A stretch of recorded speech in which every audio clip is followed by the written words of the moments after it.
الحمد لله الحمد لله وكفى وسلام على عباده الذين اصطفى أما بعد فقد قال الله تعالى في كلامه المجيد وفي فرقانه الحميد সবাই মধুর সুরে পড়ছি أعوذ بالله من الشيطان الرجيم بسم الله الرحمن الرحيم القارعة ما القارعة وما أدراك ما القارعة يوم يكون الناس كالفراش المبثوث وتكون الجبال كالعهن المنفوش فأما من ثقلت موازينه فهو في عيشة راضية وأما من خفت موازينه فأمه هاوية وما أدراك ما هي نار حامية وقال رسول الله صلى الله عليه وسلم كل ابن آدم يأكله التراب إلا عجب الذنب منه خلق وفيه يركب أو كما قال عليه الصلاة والسلام إن الله وملائكته يصلون على النبي يا أيها الذين آمنوا صلوا عليه وسلموا تسليما اللهم سيدنا مولانا محمد وعلى آل سيدنا হে রাসূল তোমারি জন্য মন কাঁদে আঁখি কাঁদে ভুবন কাঁদে তোমারি জন্য মন কাঁদে আঁখি কাঁদে ভুবন কাঁদে শুধু বেদনায় হৃদয়ে সে বাসা বাঁধে তোমারি জন্য মন কাঁদে আঁখি কাঁদে ভুবন কাঁদে বল্ল বল্ল আলা বিকামালিহি জোরে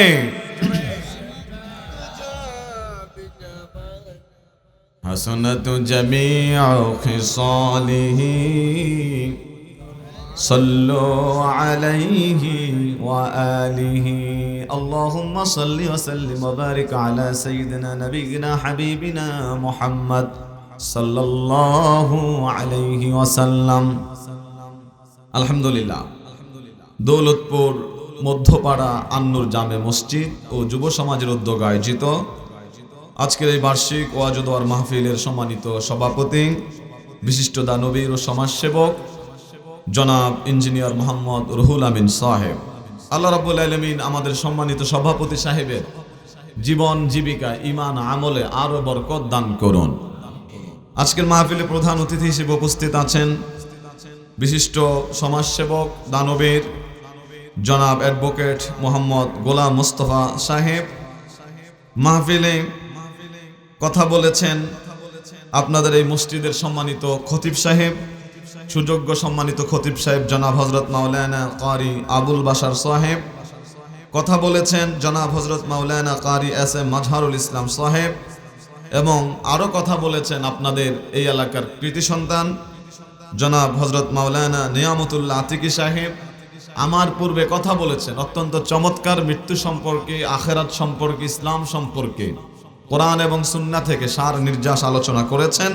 এই জনপদের গৌরব, ঐতিহ্যবাহী বাগাদি আহমদিয়া ফাজিল ডিগ্রি মাদ্রাসার সম্মানিত সুযোগ্য প্রভাষক জনাব হযরত মাওলানা হাফেজ আহসানুল্লাহ সোহরাব সাহেব, আল্লাহ রাব্বুল আলামিন ওনার কণ্ঠে আরো বরকত দান করুন, সকলে বলে আমিন।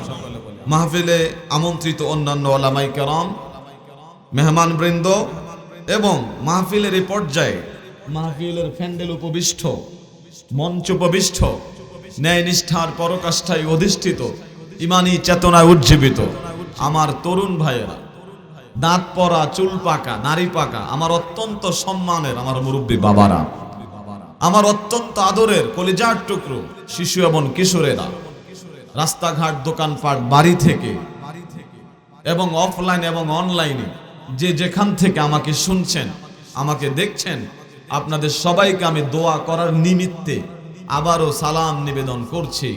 আসসালামু আলাইকুম ওয়া রাহমাতুল্লাহি ওয়া বারাকাতুহু। শুকরিয়া আদায় করছি মহান রব্বুল আলামিনের, যে মহান মুনিব আমাদেরকে সৃষ্টির শ্রেষ্ঠ জীব মানুষ আশরাফুল মাখলুকাত বানিয়েছে। আলহামদুলিল্লাহ বললেন না? ওই আল্লাহর শুকরিয়া আদায় করছি যিনি বর্তমান বিশ্বের প্রায় ৪৫০০ ধর্ম থেকে আমাদেরকে মুক্ত রেখে আল্লাহর নিকট একমাত্র গ্রহণযোগ্য, আল্লাহ কর্তৃক মনোনীত দিন ইসলামের অনুসারী আমাদেরকে বানিয়েছে। আলহামদুলিল্লাহ বললেন না? ওই আল্লাহর শুকরিয়া আদায় করে শেষ করা যাবে না, যিনি অসংখ্য অগণিত মানুষ থেকে যাচাই বাছাই করে এই অর্ধ রজনী পর্যন্ত আমাদেরকে কনকনে শীতে এই কোরআনের ময়দান আমাদেরকে এখনো বসে থাকার তৌফিক দান করেছে। সকলে সজোরে শুকরিয়া আদায় করে আবারও পড়ছে আলহামদুলিল্লাহ। রব্বানা লাকাল হামদ হামদান কাসীরান তাইয়িবান মুবারাকান ফীহি।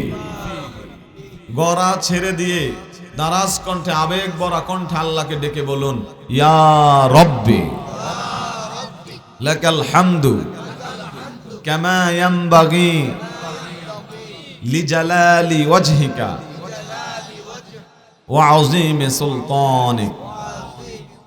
বুঝে থাকলে বলুন, আমরা প্রশংসা করলাম কার? যারা বলেন নাই প্রশংসা করলাম কার? বলেন তো আল্লাহু আকবার।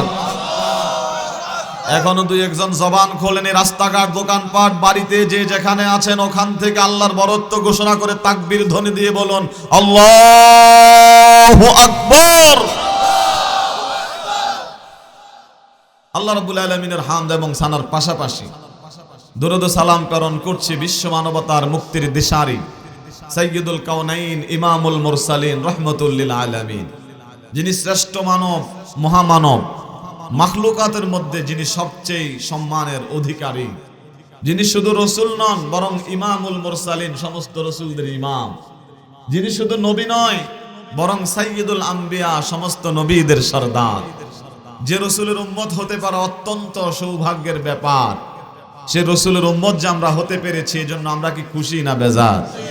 মন থেকে অত্যন্ত শ্রদ্ধা ভরে মুহাব্বতে রাসূলুল্লাহর প্রতি আমরা আবারও পড়ছি সাল্লাল্লাহু আলাইহি ওয়াসাল্লাম।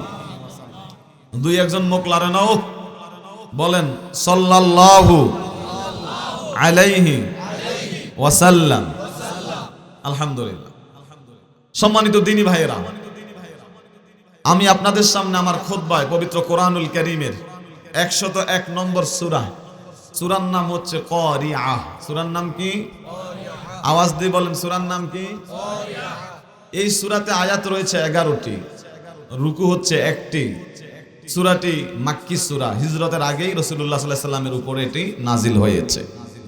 আপনাদের এই দৌলতপুরে মুদফফরগঞ্জ এলাকায় এই সূরাকে মুরব্বিরা বলে আল কারিয়া সূরা। কোন সূরা বলে? আমরা যখন ছোটবেলায় হেফজখানায় পড়তাম, একজনের টাঙ্গের ভিতরে বিস্কিট থাকতো, তো আমরা তার কাছে বিস্কিট খুঁজতাম কিন্তু সে দিত না, তখন আমরা জোরে জোরে পড়তাম আল কারিয়াতু মাল কারিয়া, আপোষে না দিলে। এই কারবার তো সবার ভিতরে আছে, আপোষে না দিলে জোর করি। আসলে ঘটনা এটা না, এটা নিতান্তই, এটার অর্থ কিন্তু এরকম নয় যে আল করিয়া তুমি আল করিয়া আপোষে না দিলে জোর করে, এটা কিন্তু নয়। এটার অর্থ কিন্তু মারাত্মক। অর্থ কি? ভয়াবহ অর্থ। আমরা আমাদের জীবনে বহুবার এই সূরা করিয়া পড়েছি। ইমাম সাহেবের পিছনে আপনারা বহুদিন এই সূরা করিয়া শুনেছেন, কিন্তু হয়তো অনেকেরই জীবনে সুযোগ হয় নাই যে আসলে আল করিয়া শব্দের অর্থ কি। এই সূরাতে আল্লাহ রাব্বুল আলামিন কি কি মেসেজ আমাদেরকে দিয়েছেন একটু খুলে দেখি। হয়তো আমরা কেউ পড়তেও পারি নাই, শুনিও নাই। তো আজকে আমি ইনশাআল্লাহ কম সময়ের ভিতরে এই ছোট্ট একটি সূরা, তথ্যবহুল, খুবই গুরুত্বপূর্ণ, আমরা এই সূরাটির একটু অর্থ, একটু অনুবাদ, একটু তাফসীর আমরা শুনে তারপর ইনশাআল্লাহ আমরা এখান থেকে যাব। বলেন ইনশাআল্লাহ। আওয়াজ দিয়ে বলেন ইনশাআল্লাহ। আল্লাহ রাব্বুল আলামিন পবিত্র কোরআনুল কারীমের সূরা করিয়াতে এভাবে শুরু করেছেন, আল করিআতু মাল করিআ ওয়া মা আদরাকা মাল করিআ। রব্বুল আলামিন বলছেন আল করিআ, মহা দুর্ঘটনা, সবচেয়ে বড় বিপর্যয়, মহাপ্রলয়। আবার আল্লাহ 2 নম্বর আয়াতে প্রশ্ন করলেন মাল করিআ, সবচেয়ে বড় দুর্ঘটনা সেটা আবার কি? সবচেয়ে বড় বিপর্যয় সেটা আবার কি?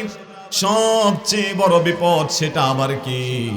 তৃতীয় আয়াত আল্লাহ রাব্বুল আলামিন আবার প্রশ্ন করলেন ওয়া মা আদরাকা মাল করিআ, হে রাসূল কে বলে দিবে, কোন জিনিস আপনাকে জানিয়ে দিবে করিআ, মহা বিপদ, মহাপ্রলয়, মহা দুর্ঘটনা সেটা আবার কি? আল্লাহু আকবার। করিআ, ওয়াকিআ, হাক্কা, গাশিয়া, এই জাতীয় যতগুলো শব্দ আছে সব শব্দ ইন্ডিকেট করে কিয়ামত দিবসকে। সুবহানাল্লাহ। এই কোরআনুল কারীমে করিআ শব্দটি আরো 2 জায়গায় এসেছে। করিআ শব্দের অর্থ যে কিয়ামত। আপনি কোরআন থেকে আবার দলিল নেন, সূরা হাক্কাতে রব্বুল আলামিন বলছেন কাযযাবাত সামুদ ওয়া আদুম বিল করিআ, কওমে সামুদ আর কওমে আদ করিআকে অস্বীকার করেছে, মানে কিয়ামতকে তারা অস্বীকার করেছে। তারা মনে করতো কিসের কিয়ামত, কবে আর কিয়ামত হবে। ওই যে কওমে আদের কথা বলেছি, এরা এক একজন লম্বায় ছিল 80 হাত লম্বা। কত হাত লম্বা বলেন? কত হাত? চওড়া ছিল সে অনুযায়ী 40 হাত।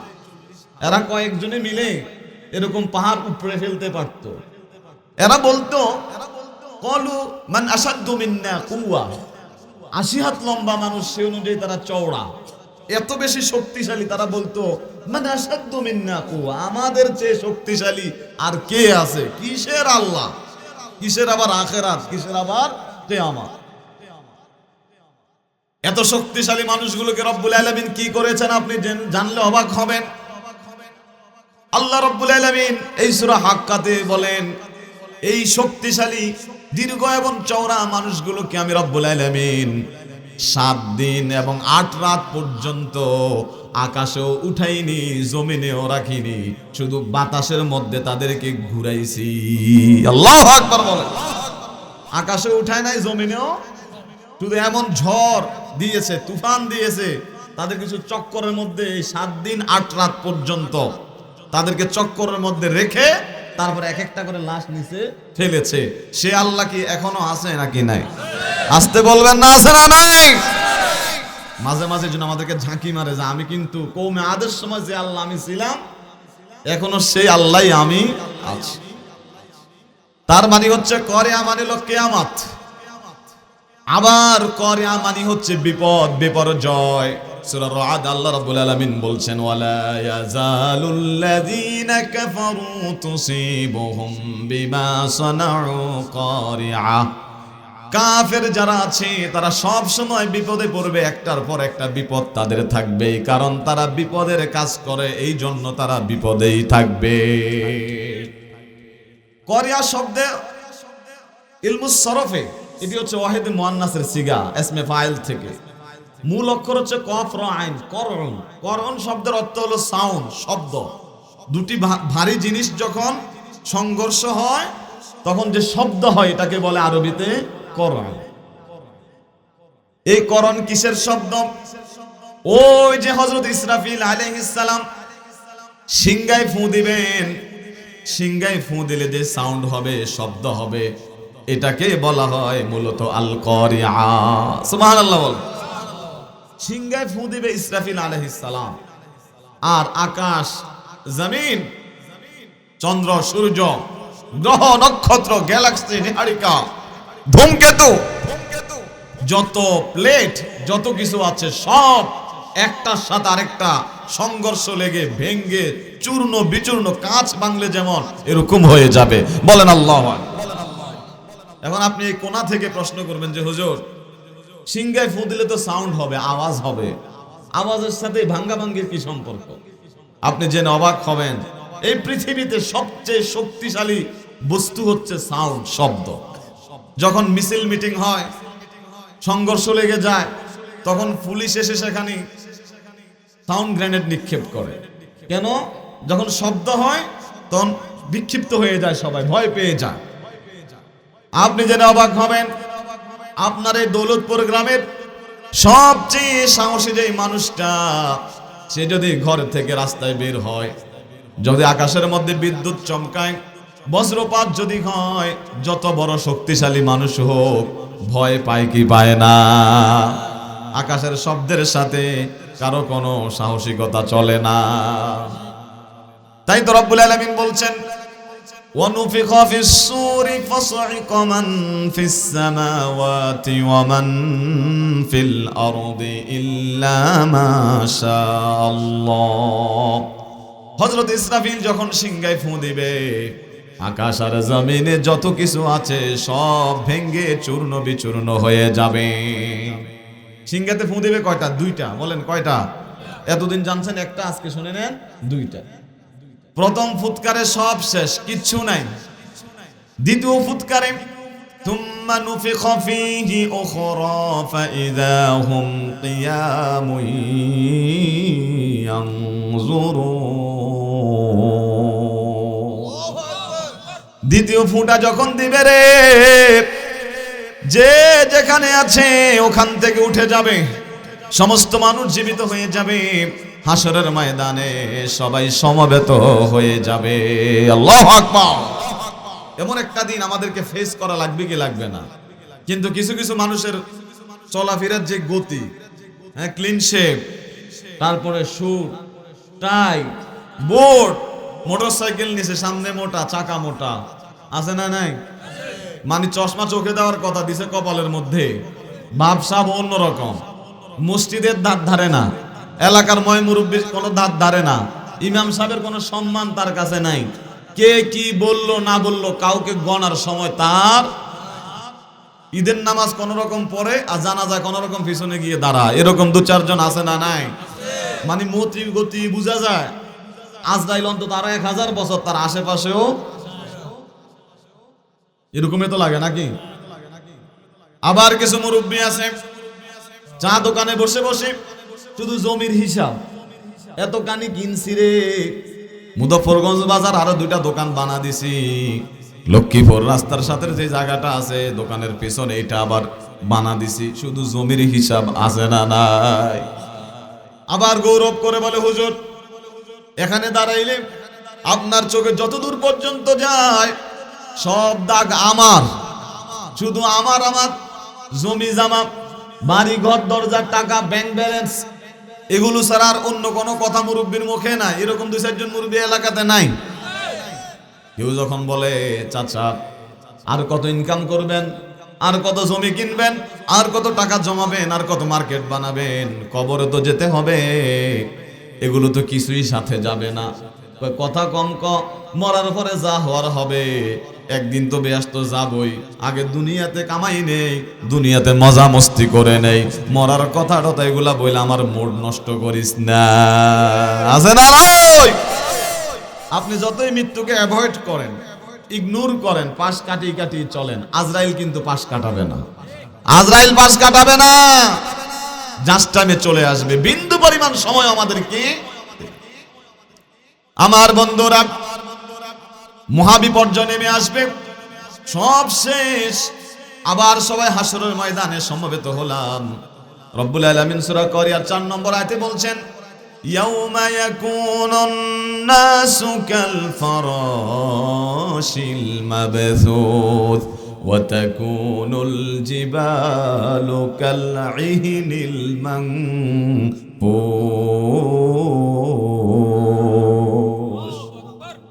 রব্বুল আলামিন বলছেন, সেদিন সমস্ত মানুষকে পঙ্গপালের মতো বিক্ষিপ্ত, পঙ্গপালের মতো মানুষ ছড়িয়ে ছিটিয়ে যাবে।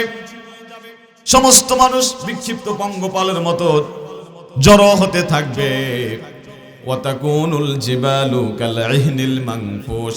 এই যে পাহাড়গুলো দেখছো, সমস্ত পাহাড়গুলো রং বেরঙের ধুলিত তুলোর মতো উড়তে থাকবে। আল্লাহু আকবার। মানুষ হয়ে যাবে পঙ্গপালের মতো। পঙ্গপাল কি? ওই যে ঘাস ফড়িং চিনেন, হাপ্পরিং। এই ঘাস ফড়িং এগুলো একটা জাত আছে, আফ্রিকাতে গত বছর দেখা দিয়েছে। একসাথে লক্ষ লক্ষ, মানে আপনি গণে শেষ করতে পারবেন না এত পরিমাণে। ঘন্টায় তারা 35,000 মানুষের খাদ্য নষ্ট করে দিতে পারে এই ঘাস ফড়িং। সেই দেশের সরকার এই পঙ্গপালের বিরুদ্ধে সেনাবাহিনী নিয়োগ করেছে, গুলি চালিয়েছে, টিয়ার সেল নিক্ষেপ করেছে, রীতিমতো যুদ্ধ ঘোষণা করেছে এই ঘাস ফড়িং এর সাথে। আল্লাহু আকবার বললেন না? আমরা কত অসহায়, তারা এখনো আতঙ্কিত, এখনো শঙ্কাগ্রস্ত। এভাবে যদি আবারও পঙ্গপাল আসে, আমাদের গম, ভুট্টা, জব, ফসল ফলাদি নষ্ট করে ফেলবে। বিশ্বে খাদ্য সংকটও দেখা দিতে পারে। আমার বন্ধুরা, মানুষকে পঙ্গপালের সাথে তুলনা করা হলো, আর কারণ হচ্ছে পঙ্গপাল যেমন অনেক, এই পৃথিবীতে মানুষও তো অনেক। আচ্ছা বলেন তো, বর্তমান বিশ্বে মানুষ কত মানুষ আছে? বর্তমানে কতজন মানুষ আছে বিশ্বে? কেউ জানেন না? প্রায় 800 কোটি। কত কোটি? 18 কোটি তো আমাদের বাংলাদেশে। ইন্ডিয়াতে আছে 124 কোটি। চীনে আছে সবচেয়ে বেশি, চীনে হচ্ছে প্রায় 135 কোটি। টোটাল হিসেব করলে শুধু রানিং বিশ্বে মানুষ আছে 800 কোটি। আল্লাহু আকবার বললেন না? আচ্ছা, আদম আলাইহিস সালাম থেকে নিয়ে এই পর্যন্ত যদি কেউ মারা না যেত, তাহলে কত হাজার কোটি মানুষ জমা হতো? আমাদের কোনো থাকা খাওয়ার কোনো ব্যবস্থা থাকতো? এত পরিমাণে মানুষ হতো যে হাঁটা চলা করে তো দূরের কথা, দুটা পা ছড়াই দিয়ে একটু ঘুমাবো এই সুযোগ হয়তো আমরা পেতাম। আল্লাহর সিস্টেম কত সুন্দর, একদিকে আসতেছে অন্যদিকে খালি করতেছে। এখন আমি আর আপনি আর্গুমেন্ট করি, আল্লাহ মারে কেন আমাদেরকে? আরো কিছুদিন বাঁচায় রাখলে কি হয়? সমস্যা আছে তো, আপনি বেঁচে থাকলে তো আরেকজনের জন্য জায়গা খালি হচ্ছে না, ঠিক কিনা? আগে আমরা যখন ছোট ছিলাম, আমরা মসজিদে গেলে মসজিদের বাইরে দুষ্টামি করতাম। তারপর আস্তে আস্তে মসজিদের বারান্দায় ঢুকেছি, বারান্দা থেকে আস্তে আস্তে একটু বড় হয়েছে, ভিতরে ঢুকেছি 2 নম্বর কাতার। এভাবে আস্তে আস্তে যেতে যেতে সামনের কাতার। এই যে যারা মুরব্বী আছে এখানে, ওনারা কোন কাতারে দাঁড়ায়? কথা বলে না। মসজিদে গেলে কোন কাতারে দাঁড়ায়? সামনের কাতারের পরে কি আর কাতার আছে? ডিরেক্ট কবরে। ডিরেক্ট কোথায়? সামনের কাতারে যাও, এটা ভালো লক্ষণ নয়, কারণ সামনের কাতারের পরে আর কোনো কাতার। আপনি কল্পনা করেন আল্লাহর সিস্টেম এত সুন্দর, সামনের কাতারে থেকে কবরে চলে যাচ্ছে, ওই দিক দিয়ে আবার কাতারে আসার মতো, কাতার কাভার করার মতো লোক তৈরি হয়ে যাচ্ছে। কত সুন্দর সিস্টেম। মৃত্যু না থাকলেও ঝামেলা হতো, আবার যদি একবারে পৃথিবীতে আসাটা বন্ধ হয়ে যেত আরেক সমস্যা। এক সময় সব মানুষ চলে যেত, পৃথিবীতে আর কেউ থাকতো না, ঠিক কিনা? আজকে আমরা যে জায়গা জমিতে আছি, যে বাড়িতে আছি, আজ থেকে 100 বছর আগে এই জায়গা হয়তো আমাদের বাপের নামে ছিল, তারও 100 বছর আগে দাদার নামে, তারও 100 বছর আগে তার বাপের নামে। আচ্ছা, 500 বছর আগে এই জায়গাটা যার ছিল, যে মুরব্বী ছিল আমাদের বংশের, তার বংশ থেকে তো আমরা, ঠিক কিনা? কথা খেয়াল করে। 500 বছর আগের মুরব্বী যদি কোনোভাবে কবর থেকে উঠে আসতো, এসে যদি খুঁজতে খুঁজতে আপনার এই দৌলতপুর গ্রাম বের করতো, তার বংশের লোকদের কাছে গিয়ে যদি বলতো, তোমরা তো আমার বংশের লোক, আমি তো তোমার এই লাগি এই লাগি এই লাগি, আমি পৃথিবীতে ছিলাম বিধায় তুমি পৃথিবীতে আসতে পারছো, ঠিক কিনা? এখন আমি আবার আসছি, আমারে থাকা খাওয়ার ব্যবস্থা করো, আমার জায়গা দাও, আমার শোয়ার জায়গার ব্যবস্থা করো, আমার খাওয়ার ব্যবস্থা করো। কি বললেন, কেমন হইতো? হ্যাঁ, জায়গা দিবে? প্রথমে অস্বীকার করবে, বলবে যে না, অসম্ভব, আপনি আমাদের কেউ না। পরে সে বলতো যে না, আমি পরীক্ষা করাবো, ডিএনএ টেস্ট করবো, তোদের ডিএনএ আমার ডিএনএ মিল আছে এটা দেখবো। ডিএনএ টেস্ট করানোর পরে দেখে মিলছে। এখন এই লোকগুলো বলবে যে আপনি দুনিয়াতে সেটা ভালো একটা প্যাচ লাগাইছেন। এতদিন পরে আমরা জায়গা জমি ভাগ করে এক একজন এক জায়গা নিয়েছে, ঘর উঠাইছে, কত কাহিনী ঘটে গেছে। আপনি এখন এত বছর পরে দুনিয়াতে আইসা একটা সেটআপের ভিতরে আপনি কি করলেন, ডিস্টার্ব দিয়ে দিলেন। আপনি চলে যান। আর নয় এমন লোকও আছে তারে মারার জন্য প্ল্যান করবে, আছে না নাই? আসতে বলবেন না, আছে না নাই? আল্লাহর সিস্টেম এত সুন্দর, যে গেছে সে আর কখনো আসবে না, এটাই নিয়ম, এটাই আমাদের জন্য কল্যাণ। এই সিস্টেম আল্লাহ রাখে নাই যে আবার আসার সুযোগ আছে। আদম আলাইহিস সালাম থেকে নিয়ে এই পর্যন্ত, এখান থেকে নিয়ে কিয়ামত পর্যন্ত, পৃথিবীর সর্বশেষ মানুষ পর্যন্ত যে যেখানে থাকুক না কেন, ইসরাফিল আলাইহিস সালামের দ্বিতীয় সিংহারের ফুৎকার সাথে সাথে সমস্ত মানুষ পঙ্গপালের মতো এক ময়দানে হাজির হয়ে যাবে। 2 নাম্বার কারণ হচ্ছে, পঙ্গপাল যেমন গুণে শেষ করা যাবে না অনেক, কিন্তু তারা সব দুর্বল। এত লক্ষ কোটি পঙ্গপাল এসো, শারীরিকভাবে তারা দুর্বল। কিয়ামতের ময়দানে অসংখ্য গণিত মানুষ আমরা জড়ো হব, কিন্তু আল্লাহর বিরুদ্ধে আন্দোলন করার মতো সাহস কারো থাকবে না। এটা দুনিয়া না, এখানে 10 জন একসাথে হয়েছেন, 10,000 মানুষ একসাথে হয়েছেন। আমাদের দাবি মানতে হবে, মানতে হবে। হয় দাবি মেনে নাও, না হয় গদি ছেড়ে দাও। তো সম্ভবপর হলে দাবি মানে, আর না হলে গদি ছেড়ে পালিয়ে যায়। কথা বলেন ঠিক কিনা? তো কিয়ামতের ময়দান যদি আমরা সবাই মিলে আন্দোলন করি আল্লাহর বিরুদ্ধে, যে জাহান্নাম মানি না, সবাই জান্নাতে যেতে চায়, না হলে এরকম কোনো সুযোগ আছে নাকি? গাছফড়িং এর যে শক্তি, যে দুর্বলতা আমাদেরও ঠিক, কিন্তু সংখ্যায় অনেক। এই সব সংখ্যার আল্লাহর কাছে কোনো ভ্যালু। এই জন্য রব্বুল আলামিন বলছেন, ইয়াউমা ইয়াকুনুন নাসু কাল ফারাশিল মাবসুস, মানুষ হয়ে যাবে বিক্ষিপ্ত পতঙ্গের মতো। ওয়া তাকুনুল জিবালু কাল ইহিনিল মানফুস, ওই যে পাহাড়গুলো আছে, পাহাড়গুলো ধুনিত রঙিন তুলোর মতো উড়তে থাকবে। তুলো যেমন লাল হয়, সাদা হয়, কালো হয়, সবুজ হয়, পাহাড়ের ভিতরেও বিভিন্ন কালার আছে না নাই? আপনি চিন্তা করেন, ওই যে লালমাই পাহাড়, ছোট পাহাড়, আপনি চট্টগ্রাম যান, হিলটেক্স চট্টগ্রাম, পার্বত্য চট্টগ্রাম, খাগড়াছড়ি, বান্দরবান, রাঙ্গামাটি, দেখেন কত বিশাল বিশাল পাহাড়। রাঙ্গামাটিতে আপনি যদি গিয়ে দাঁড়ান, সাজেক ভ্যালিতে, আপনার কাছে মনে হবে গোটা দেশটাই বুঝি পাহাড়। আল্লাহু আকবার বললেন না? আপনি বান্দরবান, নীলগিরি, নীলাচল যান, পাহাড়ের উপরে দাঁড়ান, দৃষ্টি যত দূর যায় তত দূর পর্যন্ত শুধু পাহাড় দেখা যায়।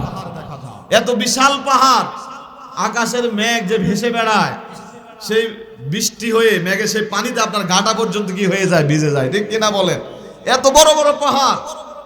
এই পাহাড়গুলো লাল মাটির আছে, সাদা মাটির আছে, সাদা পাথরের আছে, কালো পাথরের আছে, বিভিন্ন রং বেরঙের পাহাড় আছে। আল্লাহ রাব্বুল আলামিন এই জন্য বললেন, তুলুর যেমন বিভিন্ন কালার হয়, পাহাড়েরও বিভিন্ন কালার আছে। এই বিশাল বিশাল পাহাড়গুলো সেদিন ধুলুর মতো, তুলুর মতো উড়তে থাকবে। আল্লাহু আকবার। আমার বন্ধুরা, শুধুমাত্র পাহাড় উড়বে, মানুষ পঙ্গপালের মতো হবে। এখানে কাহিনী শেষ নয়, কাহিনী মাত্র শুরু। কাহিনী মাত্র কি? আল্লাহ বলছেন, ফাআম্মা মান সাকুলাত মাওয়াজিনুহু ফাহুয়া ফি ঈশাতির রাদিয়া। সেদিন সেই অবস্থায় কারিমে আছে না নাই? এখন আবার কেউ কেউ কইব তো আমগোটা নাই, মানে ধানের শীষের কথা নাই, নাই ধানের শীষের কথা। আপনারা রাগ করেন না, আপনাকে ধানের শীষের মার্কার কথাও কোরআনে, মাসালুল্লাযীনা ইউনফিকুনা আমওয়ালাহুম ফি সাবিলিল্লাহ কামাসালি হাববাতিন আমবাতাত সাবআ সানাবিলা ফি কুল্লি সুমবুলাতিন মিয়াতু হাব্বা। ধানের শীষের কথা আছে, গমের শীষের কথা আছে, কিন্তু হেই ধানের শীষ, হেই গমের শীষ যে আমগো দলের ধানের শীষ, এরকম কিন্তু নয়। আল্লাহ যে মিজান স্থাপন করবেন ইনসাফের পথিক, মিজানের কথা আছে, আবার মনে করবেন না যে সেই মিজান আর আমগো জামাত ইসলামের মিজান এক। কথা বুঝতে পারছেন আমার বন্ধুরা? তবে দাড়িপাল্লা হচ্ছে ইনসাফের প্রতীক, ন্যায়ের প্রতীক। আল্লাহ রাব্বুল আলামিন নেক আমলগুলো বদ আমলগুলো ওজন করবেন। আপনারা বলেন পাঙ্গাস মাছ যখন ওজন করে মাছ বিক্রেতা 200-100 গ্রাম এদিক সেদিক হলেও ছেড়ে দেয়, থাক নেক, দেয় কিনা? মাটি ওজন করার সময়, মাটি দেওয়ার সময় 1 ট্রাক বেশি দিয়ে দেয়। আমার বন্ধুরা মূলা তরকারি যেটার দাম কম, সবজি আলু পটল দেওয়ার সময় একটু বেশি গেলে কিছু মনে করে না, নেক। কিন্তু স্বর্ণ যদি ওজন করে ওই সময় কি স্বর্ণকার বলে নাকি 2-1 পয়েন্ট বেশি যাক সমস্যা নাই? হ্যাঁ, এটা বলে না? কত সূক্ষ্মাতিক সূক্ষ্ম মাপ, বিন্দু পরিমাণও কি ছাড়তে, রত্তি রত্তি এটাও ছাড়তে রাজি। কেন? এটা দামি জিনিস। আপনারা বলেন নেক আমলের দাম বেশি নাকি স্বর্ণের দাম বেশি? কয়েকজনকে স্বর্ণের বল। স্বর্ণ না হলেও সমস্যা নাই, জীবন চলে যাবে, বরং স্বর্ণ না হলে আরো ভালো, জাকাতের ভেজাল নাই, হিসাবের ভেজাল নাই। কিন্তু নেক আমল না হইলে ঝামেলা আছে। আমার বন্ধুরা মিজান স্থাপন করা হবে, ফালা তুজলামু নাফসুন শাইআ। রব্বুল আলামিন বলছেন কারো উপর বিন্দু পরিমাণ জুলুম করা হবে না। ওয়াইন কানা মিসকালা হাববাতিন মিন খরদালিন আতাইনা বিহা ওয়া কাফা বিনা হাসিবিন। আল্লাহ বলছেন পৃথিবীর যেখানে তুমি শস্য দানা পরিমাণ, সরিষার দানা পরিমাণে যদি নেক আমল করে থাকো, বদ আমল করে থাকো, যেটা পৃথিবীর কেউ জানে না, কেউ জানে না, কেউ জানে না, কিন্তু আল্লাহ জানেন, তিনি সংরক্ষণ করেছেন। সেই মিজান যেদিন কায়েম হবে, আমল যেদিন ওজন হবে, যে আমলটা যেই নেকটা কেউ জানে না, সেটাও সেদিন হাজির করা হবে। কবে আপনি মুজফ্ফরগঞ্জ বাজার কার সাথে মুচকি হাসি দিয়ে কথা বলেছেন? এটাও একটা আমল, বলেন সুবহানাল্লাহ। মানুষের সাথে মুচকি হাসি দিয়ে কথা বলে, এটাও রাসূলের সুন্নাত। পথহারা মানুষকে, একটা লোক এখানে এসেছে পথ চেনে না, আপনি শুধু পথটা দেখাইয়া দিয়েছেন, এটাও এক জাতীয় সদকা, এটাও রাসূলের সুন্নাত। সুবহানাল্লাহ বলেন। একটা লোক মাল নিয়ে দাঁড়িয়ে আছে, আপনি একটু মাথায় তুলে দিলেন, নেক আমল হয়ে গেল। মোটরসাইকেলে যাচ্ছেন আপনি, একটা লোক প্রতীককে আপনি মোটরসাইকেলের পেছনে তুলে ধরলেন, রাসূল বলেছে এটা এক জাতীয় সদকা। সুবহানাল্লাহ। বাসে আপনি উঠেছেন, বাসে ওঠার পরে মুরব্বি উঠেছে কিংবা কোনো নারী উঠেছে, দুর্বল মানুষ উঠেছে, আপনি তো সিট পাই একবারে বাপ দাদার সিট মনে হয় যেন পুরো গাড়ি কিনে ফেলছেন, এরকম আছে না নাই? হ্যাঁ, জীবনে কোথাও তো চেয়ার পায় না, আইডি পরিবহন আর বুকদাত পরিবহনের কোন রকম সিট একটা পাইছে আর কি, বাস একবারে হাতল নামাই দিয়া হেলান এমন ভাবে নামাইছে আরেক বেটার পা নাই, ঠিক কিনা? নাক ডেকে ডেকে ঘুমায়, কিছু বললে আমার ভাবো না, আমার সিট আমার সিট। অথচ আগে এক সময় মানুষ মুরব্বীদেরকে দেখলে, আলেমদেরকে দেখলে, কোন নারীকে দেখলে দাঁড়ায় গিয়ে তাদেরকে বসাতো। কি সুন্দর মানবতা ছিল, সম্মান ছিল, শ্রদ্ধাবোধ ছিল, মানুষের ভিতরে দয়া মায়া ছিল। এখন মইরা গেল, সিট ছাড়তে রাজি। আপনি সিট ছেড়ে দিয়েছেন, আমল হয়ে গেছে। কিয়ামতের ময়দানে সেই মিজান যখন কায়েম হয়েছে, দেখা যাচ্ছে আপনার এই ছোট্ট ছোট্ট আমলগুলো, যেগুলো আপনি নিজেও মনে রাখেন নাই, সেগুলো হাজির হয়ে গেছে।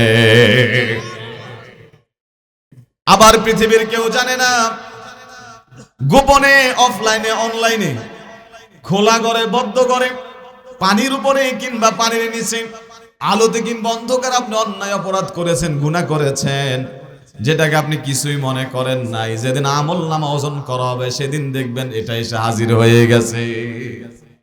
এই যে আমার ভাইরা বাদাম কিনে নিয়ে আসছে, দেখছেন?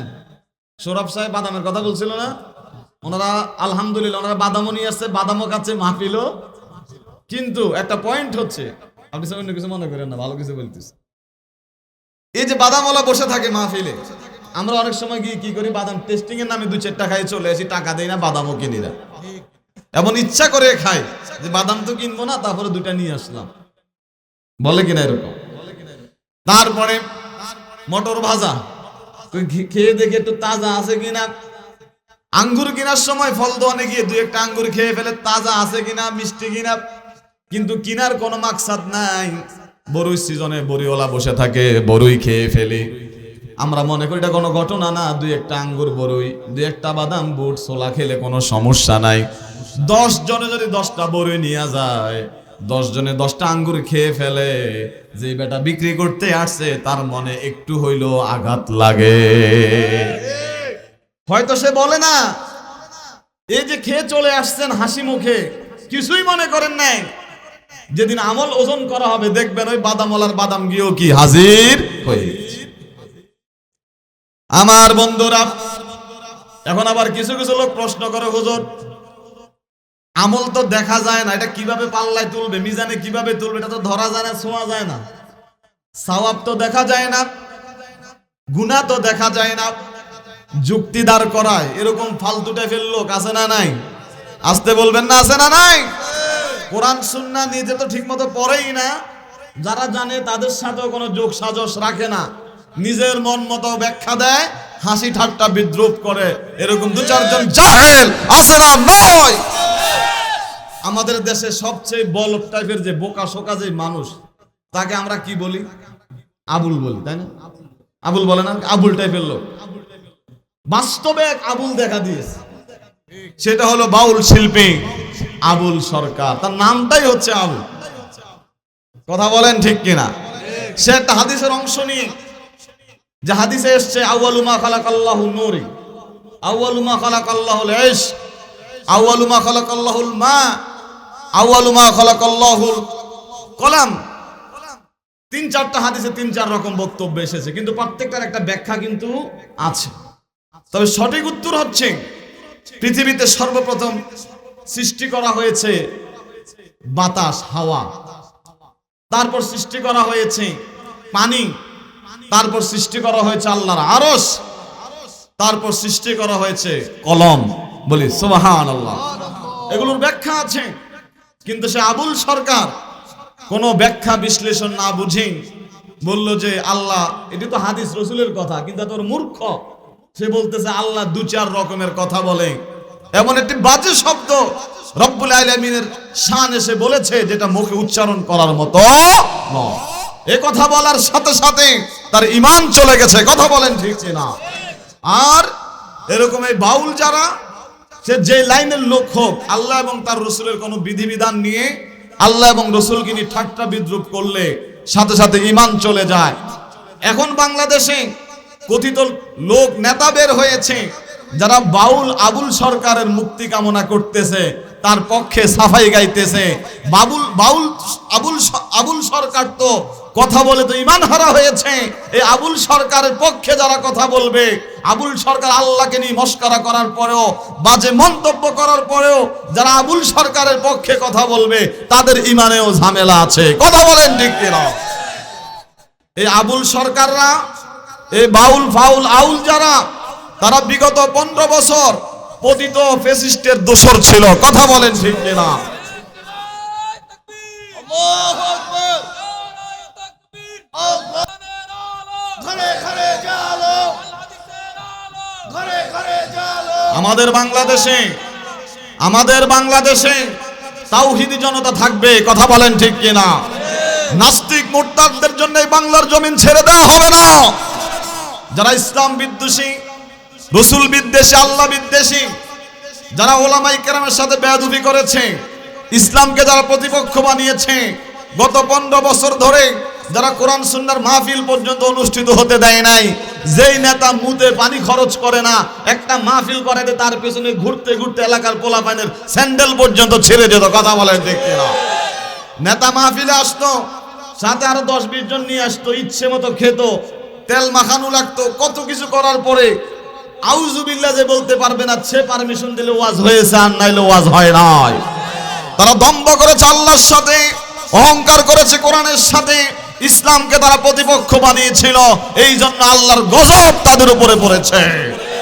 আগামীর বাংলাদেশে দেশ যাদের হাতেই যাবে, বিগত ফ্যাসিস্ট সরকার থেকে তাদেরকে শিক্ষা নিতে হবে।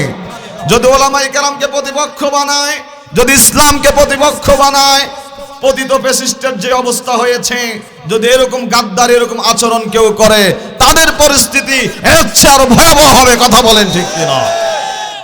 আমার বন্ধুরা, ইসলাম একটি সফট কর্নার, একটা আবেগের জায়গা, একটি দরদের জায়গা। এই বাংলাদেশের মানুষ নামাজ কম পড়তে পারে, কিন্তু ইসলামের কথা শুনলে পরে ঘর থেকে বেরিয়ে যায়। ঠিক কিনা বলেন? আমাদের আবেগ আছে, আমাদের দরদ আছে। অতএব ভবিষ্যতে কেউ ইসলামকে প্রতিপক্ষ বানাবেন না, আলেমদেরকে প্রতিপক্ষ বানাবেন না, বরং আলেমদের সাথে সমন্বয় করে যদি চলেন, দেশের কল্যাণ হবে, ইসলামের কল্যাণ হবে, আপনাদের প্রতি মানুষের মহাব্বত থাকবে। ঠিক কিনা বল? আমার বন্ধুরা, ওয়াল ওয়াজনু ইয়াউমা ইযিনিল হক, ওজন করা হবে, এটাই সত্য। আপনি প্রশ্ন করবেন, হুজুর যেই জিনিস ধরা যায় না, ছোঁয়া যায় না, দেখা যায় না, সেটা কিভাবে ওজন করা হবে? এই বাংলাদেশে, এই বিশ্বে বর্তমানে বহু কিছু আছে যেটা ওজন করা হয়, কিন্তু ধরাও যায় না, ছোঁয়াও যায় না। বিদ্যুৎ, ইলেকট্রিসিটি, এটাও কি ওজন করা আছে? মিটার কিভাবে নির্ধারণ করে, বিল কিভাবে নির্ধারণ করে? বাতাসের গতি, এটাও মাপা যায়। আমাদের শরীরে যে জ্বর হয়, এটা তো দেখা যায় না, এটাও মাপা যায়। অনেক কিছু আছে। এই যে ভূমিকম্প হলো, ভূমিকম্প কি পাল্লায় উঠেছে কেউ? এটাও মাপা হয়ে গেছে। তো এই দেশে তো বহু কিছু আছে যে দেখা যায় না, ধরা যায় না, ছোঁয়া যায় না, কিন্তু মাপা যায়। তো রব্বুল আলামিন কেন আমাদের নেক আমল বদ আমল তিনি কেন ওজন করতে পারবেন, কেন মাপতে পারবেন? কেউ কেউ বলেছেন নেক আমলের যে রেজিস্টার আছে, যেটাতে কিরামান কাতিবিন সম্মানিত ফেরেশতারা নেক আমল যে রেজিস্টারে লিখেছে, বদ আমল যে রেজিস্টারে রেখেছে, ওই রেজিস্টার গুলো ওজন হবে। আবার কেউ বলেছেন আল্লাহ রাব্বুল আলামিন নেক আমলকে একটা রূপ দিবেন, শারীরিক রূপ, বদ আমলকে একটা শারীরিক রূপ দেবেন, তারপরে ওজন করবেন, কিন্তু ওজন করা হবে, এটাই সত্য। উম্মুল মুমিনিন হযরত আয়েশা সিদ্দিকা রাদিয়াল্লাহু তাআলা আনহা বলেন, নবীজি বলেছেন হাসরের ময়দানে তিনটা জায়গা আছে রে, এই তিন জায়গায় মানুষ এত বেশি হয়রান পেরেশান থাকবে, চিন্তিত থাকবে। এই তিন জায়গায় মানুষ নিজেকে নিয়েই টেনশনে থাকবে, চিন্তিত থাকবে, কেউ কারো কথা বিন্দু পরিমাণও স্মরণ করবে না। আল্লাহু আকবার।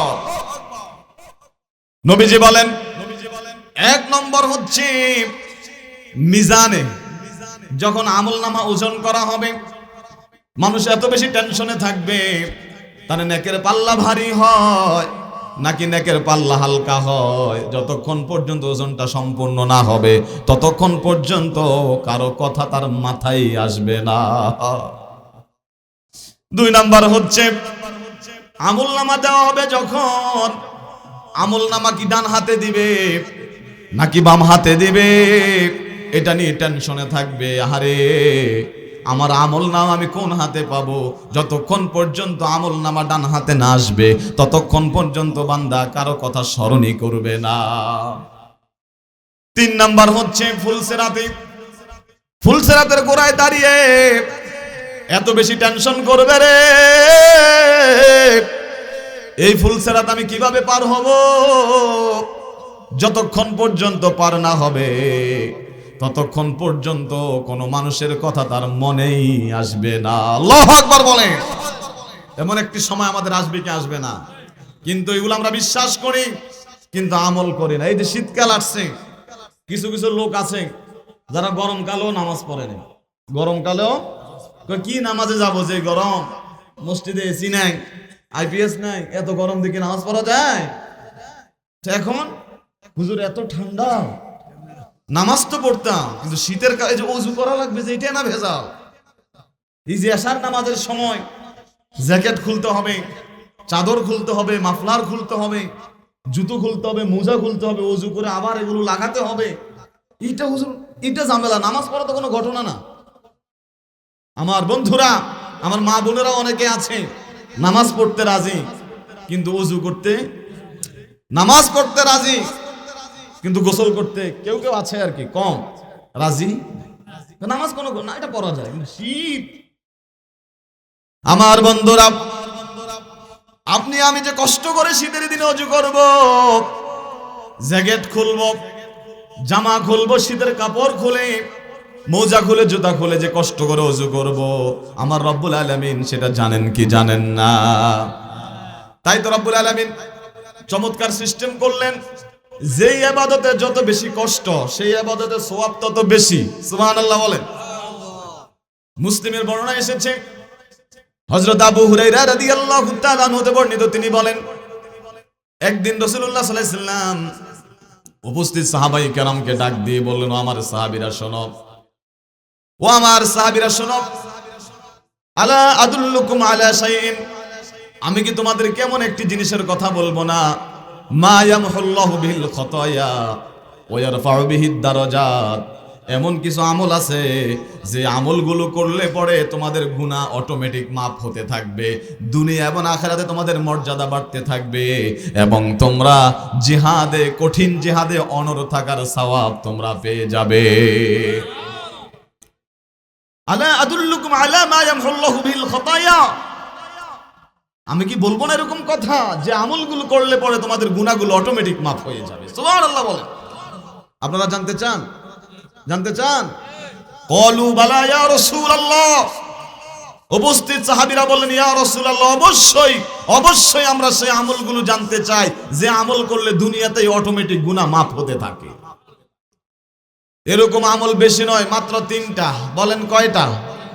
3 আঙ্গুল একটু তোলেন, তোলেন, 3 আঙ্গুল তোলেন, মনে রাখবেন এই হাদিসে 3টা আমলের কথা এসেছে, এই 3টা আমল করলে গুনাহ মাফ হতে থাকবে।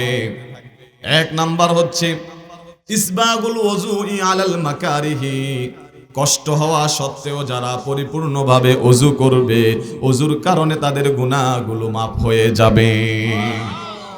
শীতকালে যে ওযু করতেছেন কষ্ট করে, আবার এই ওযু না যে একটু ধইরা পুকুরে গিয়ে এরকমও করে, কোন রকমে হাত ধোয়ার কথা কোনই সহ, জ্যাকেট এই পর্যন্ত উঠছে, জাম্পার এই পর্যন্ত 2 শেষ, পাটা কোন রকম টাকনু সহ ধোয়ার কথা, সামনের কিনার ভিজাইছে, পিছনের কিনার ভিজায় অনেক। শীতকালে পা খসখসে হয়ে থাকে, একটু ঘষা মাজা দিয়ে এটা ভিজাইতে হয়, পানিটা ঢুকাইতে হয়। আপনি যদি শীতকে উপেক্ষা করে যদি ওযুটা পরিপূর্ণভাবে করেন, রাসূল বলেছেন, আপনি হাত দিয়ে ওযু যে গুনাহ করেছেন, হাতটা যখন আপনি ধুয়েছেন, ওযুর পানির সাথে সাথে আপনার হাতের গুনাহগুলো মাফ হয়ে গেছে। এমনকি যদি নখের নিচে কোনো গুনাহ থাকে এটাও বেরিয়ে যায়। সুবহানাল্লাহ বলেন। পা দিয়ে গুনাহ করছেন, ওযু করতে গিয়ে পা ধুয়েছেন, ওযুর পানির সাথে পায়ের গুনাহগুলো মাফ হয়ে যায়। আল্লাহু আকবার। 1 নাম্বার হচ্ছে এটা। 2 নাম্বার হচ্ছে ওয়াকাসরাতুল খুতা ইলাল মাসাজিদ, বেশি বেশি করে মসজিদে আগমন করা, আসা যাওয়া করা। সুবহানাল্লাহ।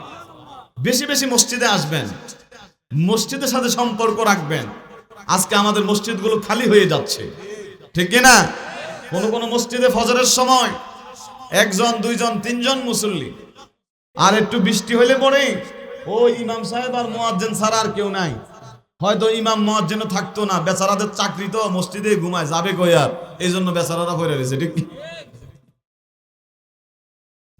অথচ রাসূল বলেছেন, আসকালুস সালাতি আলাল মুনাফিকিনা সালাতুস সুবহি ওয়া সালাতুল ইশা, মুনাফিকদের কাছে সবচেয়ে ভারী নামাজ, কঠিন নামাজ হচ্ছে ফজরের নামাজ আর হচ্ছে এশার নামাজ। এখন আপনার এলাকায় কি মোমেন বেশি নাকি মুনাফিক বেশি? দেখছেন, আমি কোনরা কিন্তু মুরব্বি কই ফেলতেছি। এখন আপনার এই দৌলতপুরে কি মোমেন বেশি নাকি মুনাফিক বেশি, এটা চিহ্নিত হবে আগামীকাল ফজরের জামাতে। যদি দেখেন ফজরে মুসল্লি বেশি, বাড়িতে কম, বুঝবেন এখানে মুনাফিক কম। আর যদি দেখেন মসজিদে মুসল্লি নাই, সব বাড়িতে ঘুমায়া রয়েছে, তাহলে বুঝতে হবে এই সমাজে মুমিনের চাইতে মুনাফিক বেশি। কি চমৎকার কথা রে! রাসূল বলেছেন বেশি বেশি যারা মসজিদে আসা যাওয়া করে তাদের গুনাহ অটোমেটিক রব্বুল আলামিন মাফ করে দেন। 3 নাম্বার হচ্ছে ওয়া ইন্তিজারুস সালাতি বাদাস সালাহ, এক ওয়াক্ত নামাজের পরে আরেক ওয়াক্ত নামাজের জন্য ইন্তেজার করা। এর মানে এই নয় আপনি আসর পরে মসজিদে বসে থাকবেন, মাগরিব পরে বাড়িতে যাবেন, আমি এটা বলছি না। আপনি আসর পরে বের হয়েছেন, অপেক্ষা করবেন কখন মাগরিবের সময় হয়, মাগরিব পরে বের হয়েছেন, আবার কান খাড়া রাখবেন কখন এশার সময় হয়, আমাকে এশাতে মসজিদে যেতে হবে। এশার নামাজ পড়ে বাড়িতে ঘুমাইছেন, মোবাইল অ্যালার্ম দিয়ে রাখবেন, আমাকে আবার ফজরে মসজিদে যেতে হবে। এই অভ্যাস যারা করবে তাদের গুনাহ অটোমেটিক আল্লাহ তাআলা মাফ করে দেন। সুবহানাল্লাহ বলেন। আমার বন্ধুর একটা আমল আপনাদেরকে শিখাই দিই, স্পেশাল। ওয়াজ তো শুনতেছেন, কিছু শিখে যান। মা বোনদেরকেও বলবো, যারা বাড়িতে শুয়ে আছেন আপনারাও কান লাগান। একটা আমল রাসূল বলেছেন, হযরত ওসমান ইবনে আফফান রাদিয়াল্লাহু তাআলা হাদিস খানায় এসেছে, আল্লাহ রাসূল সাল্লাল্লাহু আলাইহি ওয়াসাল্লাম বলেছেন, মান সাল্লাল ইশা ফি জামাআতিন ফাকান্নামা কামা নিসফাল লাইল, যে ব্যক্তি এশার নামাজ জামাতের সহিত আদায় করলো, এশার নামাজ যে ব্যক্তি জামাতে আদায় করেছে তারপরে বাড়িতে গিয়ে ঘুমিয়ে গিয়েছে, আল্লাহর রাসূল বলেন বাড়িতে গিয়ে সে ঘুমিয়ে গেল, সে যেন অর্ধ রাত পর্যন্ত দাঁড়িয়ে দাঁড়িয়ে আল্লাহর ইবাদত করেছে। সুবহানাল্লাহ বললেন না? বাড়িতে আপনি ঘুমাইয়াছিলেন, শুধু এশার নামাজটা জামাতে পড়ে বাড়িতে গিয়ে ঘুমিয়েছিলেন, রাসূল বলেছে সে ঘুমালেও সে যেন অর্ধ রাত পর্যন্ত জেগে জেগে আল্লাহর ইবাদত করেছে। এশার নামাজ জামাতে পড়া যাবে তো ইনশাআল্লাহ? আজকে শিখে নেন যে এশার নামাজ আমি ইনশাআল্লাহ জামাতে পড়ব, বলেন ইনশাআল্লাহ। আল্লাহর রাসূল আরো বলেন, এশার নামাজ পড়লে পরে অর্ধেক রাত পর্যন্ত ইবাদতের সওয়াব। ওয়ামান সাল্লাস সুবহা ফি জামাআতিন ফাকান্নামা সাল্লাল লাইলা কুল্লাহু, আবার এই ব্যক্তি যদি ফজরের নামাজ জামাতে পড়ে, রাসূলুল্লাহ বলেছেন সে সারা রাত ঘুমলেও সে যেন সারা রাত দাঁড়িয়ে দাঁড়িয়ে নফল নামাজ আদায় করেছে। আল্লাহু আকবার। তাহলে এশা জামাতে ফজর, বলেন এশা জামাতে ফজর, আপনি সারা রাত আপনি ঘুমাইলেও আপনি ইবাদত করছেন কার? এত বড় সুযোগ হাতছাড়া করবেন, অভ্যাস করুন ইনশাআল্লাহ, বলেন ইনশাআল্লাহ। আপনার এই সব আমল উঠে যাবে। ফাম্মা মান সাকুলাত মাওয়াজিনুহু ফাহুয়া ফি ঈশাতির রাদিয়া। আজকে রাত্রে শোয়ার সময় চিন্তা করবেন সারা রাত কয়টা ভালো কাজ করেছেন আর কয়টা খারাপ কাজ করেছেন। আপনি দুনিয়াতে আপনি আপনার হিসাব মিলাবেন। যদি দেখেন আজকে সারাদিন আপনি 10টি ভালো কাজ করেছেন, মন্দ কাজ করেছেন 2-1টি, আল্লাহর কাছে তাওবা করবেন, নিয়ত করবেন আগামীকাল একটাও মন্দ কাজ করব না, বরং আজকে যে পরিমাণ ভালো কাজ করেছি তার ডাবল আগামীকাল করব। এভাবে যদি প্রতিদিন আপনি আত্মসমালোচনা করেন যে আজকের দিন আমি কি কি ভালো কাজ করেছি। ওই দিন আমার মসজিদে, আমার জুমা মসজিদে যখন জিজ্ঞাসা করলাম যে দৈনিক ভালো কাজ করবেন 10টি, খারাপ কাজ করবেন কয়টি, একজন বলতেছে 2টি। খারাপ কাজ করার কোনো সুযোগ আছে? ওইটা করাই যাবে না। যদি শয়তানের কুমন্ত্রণায়, প্রবঞ্চনায়, অনিচ্ছায় যদি হয়েও যায়, সাথে সাথে ইস্তেগফার করতে হবে, আল্লাহ এটা ভুল হয়ে গেছে, এটা ইনশাআল্লাহ আগামীকাল থেকে আর এই কাজটা আর। এভাবে যদি আপনি হিসাব কষে কষে চলেন তাহলে কিয়ামতের দিন আপনার নেক আমলের পাল্লা ভারী হয়ে যাবে। আর যার নেক আমলের পাল্লা ভারী হবে ফাহুয়া ফি ঈশাতির রাদিয়া, সে জান্নাতে স্বাচ্ছন্দ্যে থাকবে। সুবহানাল্লাহ। ওয়া আম্মা মান খাফফাত মাওয়াজিনুহু ফাউম্মুহু হাওিয়া, আর যার নেক আমলের পাল্লাটা হালকা হয়ে যাবে রে, ফাউম্মুহু হাওিয়া, তার বাসস্থান হবে হাওিয়া নামক জাহান্নাম। জাহান্নাম কয়টা? 7টা না? তার মধ্যে একটা হচ্ছে হাওিয়া। একটা কি? আমি সূরা কোরিয়াতে ফাউম্মুহু হাওিয়া, তার মা হবে হাওিয়া। মায়ের কথা কেন ঢুকলো? তাফসিরে এসেছে ছোট্ট শিশুরা মায়ের কোলে যেমন থাকে, ছোট্ট শিশুর আশ্রয়স্থল হচ্ছে তার মায়ের কোল, আর যাদের নেক আমলের পাল্লাটা হালকা হবে তাদের বাসস্থানটা হবে জাহান্নামে। বলি নাউযুবিল্লাহ। আমরা ইনশাআল্লাহ জেনে শুনে কোনো গুনাহ আমরা করব না, বলেন ইনশাআল্লাহ। সর্বশেষ আল্লাহ বলছেন ওমা আদরাকা মা হিয়া মাহিয়া মাহিয়া হাউইয়া সেটা আবার কি? আল্লাহ নিজে জবাব দিচ্ছেন, নারুন হামিয়া। এই হাউইয়া নামক জাহান্নামটা হচ্ছে অগ্নিগর্ভ, প্রজ্বলিত আগুনের গর্ত। আল্লাহু আকবার। কে বলেছে? 70 ভাগের 1 ভাগ। এই জাহান্নাম মারাত্মক এক আগুন, কালো গাঢ় আগুন। এটা আমরা সহ্য করতে পারবো না, ভয়াবহ এক জায়গার নাম। তাই আসুন, আল্লাহ রাব্বুল আলামিন আমাদেরকে জাহান্নাম থেকে বেঁচে থাকার তৌফিক দান করুন। সম্মানিত দিনী ভাইয়েরা, আমরা এতক্ষণ পর্যন্ত আলোচনা করেছি পবিত্র কোরআনুল কারীমের 101 নম্বর সূরা সূরাতুল কারিয়া থেকে শাব্দিক অনুবাদ, কিছু আনুষঙ্গিক কথাবার্তা, ঠিক কিনা বলেন? ইনশাআল্লাহ আমাদেরকে আল্লাহ রাব্বুল আলামিন সূরা কারিয়া বুঝার, আমল করার তৌফিক দান করুন। একটি দুর্বল হাদিসে এসেছে, কেউ যদি সূরা কারিয়া রেগুলার পড়ে এটার উসিলায়, এবং সে যদি উপলব্ধি করে সূরা কারিয়া আমল করে, তাহলে তার মিজানে তার আমলনামা নেক আমলের পাল্লাটা ভারী হয়ে যাবে। সুবহানাল্লাহ। অনেক সুন্দর একটি সূরা, আপনারা মনোযোগ দিয়ে পড়বেন, ভালো লাগবে। অর্থ যখন জানবেন, নামাজে দাঁড়াইলে হৃদয়টা উজাড় হয়ে যাবে। হুজুর তো এখানে এই কথাগুলো বলেছে, ঠিক কিনা?